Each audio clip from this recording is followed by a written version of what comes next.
manhood as an institution is a cycle of abuse, I think.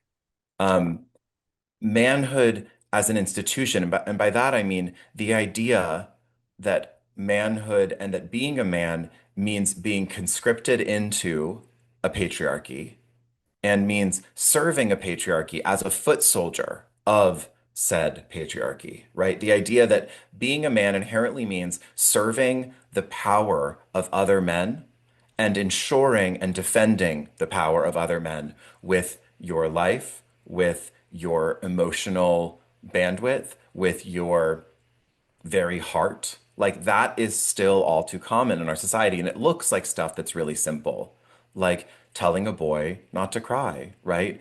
But it also looks like things that are far more insidious, which is the normalization of violence as an inherently masculine thing, right? Like there is so much of how we socialize men and boys and how we turn quote unquote boys into men, where we take what may be a sort of naturally occurring feeling in many boys, like precociousness, like boisterousness, Rambunctiousness. Yeah. rambunctiousness, like wanting to punch some shit sometimes. I can hold that like wanting to Mm. punch shit and like hit stuff with sticks is like an inherent part of some people's gender. Like I can hold that.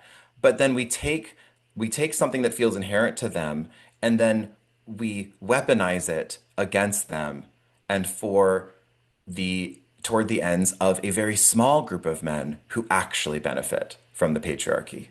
Which that's the big, I mean, that's if I had to put the book into one sentence, and if I had to sort of propose my most radical idea in one sentence, it would be that over the last 2 decades, maybe longer, we have monumentally effed up as a feminist movement because we stated that all men are beneficiaries of the patriarchy, when in fact, most men, almost all men, are co-survivors of patriarchal institutions.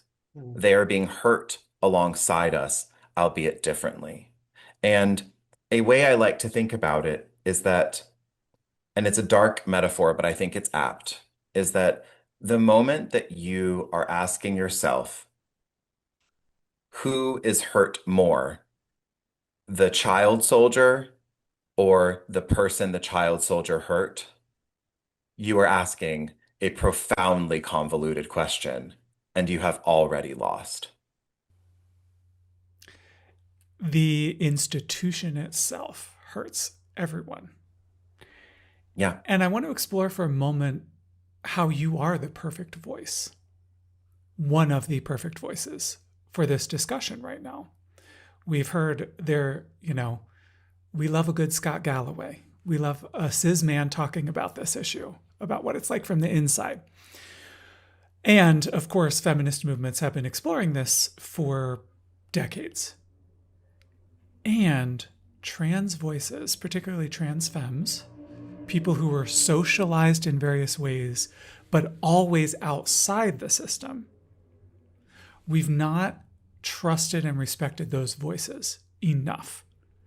So, can you tell me how your perspective and your life experience in the queerest ways informs this discussion for you? Yeah. Um, I frame it in the book, and I think it's a good way to frame it, that as trans feminine people, as non-binary people, as a, as a genderqueer individual, I am a deserter from the army of men, Mm.